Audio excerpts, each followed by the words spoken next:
BNP নেতারা কে কি বলল তা নিয়ে মাথা ব্যথা নেই আওয়ামী লীগের। এইদিকে আওয়ামী লীগের নেতারা দল বেঁধে দেশে ফিরতেছে। আওয়ামী লীগ পূর্ণাঙ্গভাবে নির্বাচনের প্রস্তুতি নিচ্ছে বলে দেশে ফিরেছেন প্রধানমন্ত্রী শেখ হাসিনা। বিমান বাংলাদেশ এয়ারলাইন্সের একটি ভিভিআইপি চার্টার ফ্লাইট। কম্প্রোমাইজ তো করিনি, আমাকে তো লোক দেওয়া হয়েছে অনেক, দেশে থাকি বিদেশে থাকি সব জায়গায়। আপনাদের প্রত্যাশা অনেক, এই প্রত্যাশা পূরণে আমরা বদ্ধপরিকর। আমি আগামী সপ্তাহে এসে মহাসমাবেশ ডাকবো। আসুন আমরা অদৃশ্য এই শত্রু।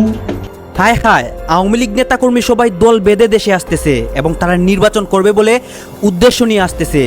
তারা এসে কিন্তু রাজপথে নামে এবং রাজপথ কিন্তু ধ্বংস করে দেয়। দর্শক শ্রোতা, আপনারা তো সবাই জানেন শেখ হাসিনা সহ আওয়ামী লীগ নেতাকর্মীরা সবাই বিদেশে পালিয়ে গিয়েছিল। এখন তারা কি করতেছে? আমরা দেখতে পাচ্ছি যে তারা দেশে আসতেছে এবং তারা দেশে আসে নাকি নির্বাচন করবে। তাহলে বিএনপির কি হবে? এইটাই কিন্তু আমরা ভাবছি। দর্শক শ্রোতা, তাদের এই দেশে আসা নিয়ে অনেক তথ্যই কিন্তু এই ভিডিওতে প্রকাশ করব এবং তারা কিভাবে দেশে আসবে, কখন দেশে এসেছে এবং তারা দেশে এসে কি করতেছে সব কিছুই এক এক করে দেখাবো।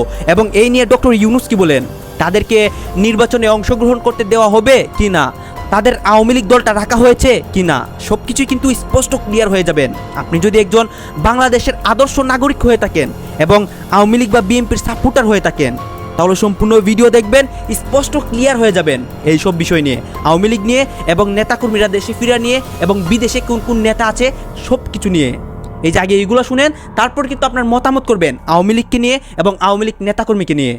আমাদের যদি কোনো ভুল হয়, অপরাধ হয়, তাহলে সেই ভুলের শাস্তি বা সংশোধনের সুযোগ আপনারা আমাদেরকে দিবেন। তাদের কাছে আমাদের কোনো ভুল ত্রুটি হলে পরবর্তী নির্বাচনের প্রস্তুতি নিতে পরামর্শ দেন ওবায়দুল কাদের। দলকে সাংগঠনিকভাবে আরও শক্তিশালী করতে সকালে বঙ্গবন্ধু এভিনিউয়ে অনুষ্ঠিত হয় আওয়ামী লীগের যৌথ সভা। দলের সভাপতি মণ্ডলীর সদস্য ও সম্পাদকদের সাথে যৌথ সভায় অংশ নেন সহযোগী সংগঠনের নেতৃবৃন্দ। 3 জন এমপি মহোদয় আছেন, তাদেরও দৃষ্টি আকর্ষণ করতেছি। চলেন আমরা একত্রিত হই, হয় আমরা মহাসমাবেশ করে আমরা নেত্রীকে জানাই দিই। বিএনপি রাজনীতিতে সংকটের কালো ছায়া ফেলেছে, বিশেষ করে ভোটের রাজনীতিতে হেরে যাওয়ার ভয়ে। আওয়ামী লীগ কিভাবে ঘুরে দাঁড়াবে? আওয়ামী লীগ নিয়ে এখন আমাদের মাথা ব্যথার কোনো কারণ আপনি কি রাজনৈতিক স্পেস দেবেন না? না, পাবে তাদের সময়, কারণ তারা এখন প্রাসঙ্গিক না। কারণ গত 15 বছর এটা তো আওয়ামী আচরণ হলো না, আমি তো তাদের বাধা দিতে যাচ্ছি না, আমি তো তাদের মানে ঠেকানোর কথাও বলছি না। তাদেরকে ঠেকানোর দরকার নাই, তাদেরকে মানে কিন্তু যারা অপরাধ করেছে তাদের তো বিচার করা লাগবে।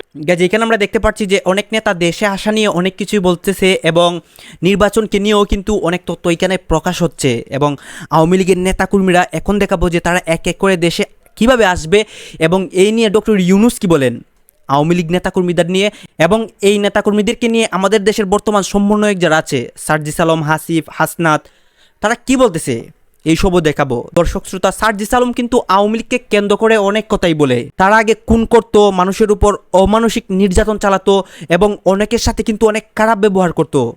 এসব নিয়েই কিন্তু অনেক নেতাকর্মীরা কথা বলেন। দর্শক শ্রোতা, আওয়ামী লীগ নেতাকর্মীদের অমানসিক কার্যক্রমগুলোও কিন্তু এই ভিডিওতে দেখাবো। তারা কিভাবে দেশকে পরিচালনা করতো এবং তারা বিদেশ থেকে পালিয়ে কি বলতেছে দেশে আসাকে নিয়ে এবং তাদের পরবর্তী স্টেপ কি, তাদের পরিকল্পনা কি এবং গোপনে তারা কি কি করতেছে। শেখ হাসিনা, ব্যারিস্টার সুমন, ওবায়দুল কাদের, শামীম ওসমান, তারা কি করতেছে এবং তারা কিভাবে দেশে আসবে এবং এই নিয়ে সজীবদের জয় সে কি বলতেছে। দর্শক শ্রোতা, সব কিছুই কিন্তু এক এক করে দেখবেন। নতুন নতুন ধরন এসে ভয়ঙ্কর রূপ নিয়েছে মৃত্যুর মিছিল। সকালে ঘুম ভাঙলে নতুন নতুন মৃত্যুর খবর।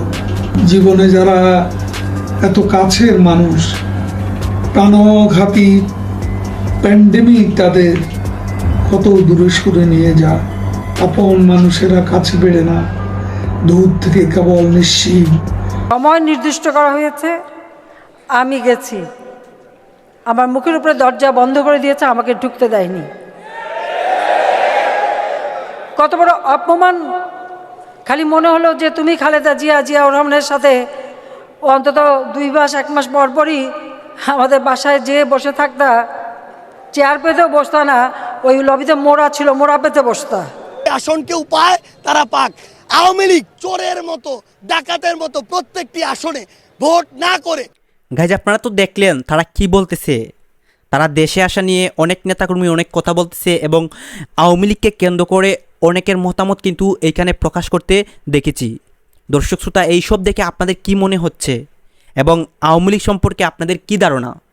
আওয়ামী লীগ কি আসলেই দেশে স্বৈরা শাসন চালাতো নাকি তারা ভালো কাজ করতো? এবং আপনারা কি চান আওয়ামী লীগ নির্বাচনে জিতুক নাকি বিএনপি নির্বাচনে জিতুক? এইসব কিন্তু একটি হলেও আপনারা কমেন্ট বক্সে লিখে যাবেন এবং আপনাদের কাছে আমার একটা রিকোয়েস্ট থাকবে, আমার চ্যানেলটি সাবস্ক্রাইব করবেন এবং পাশে থাকা বেল আইকনটি বাজিয়ে যাবেন।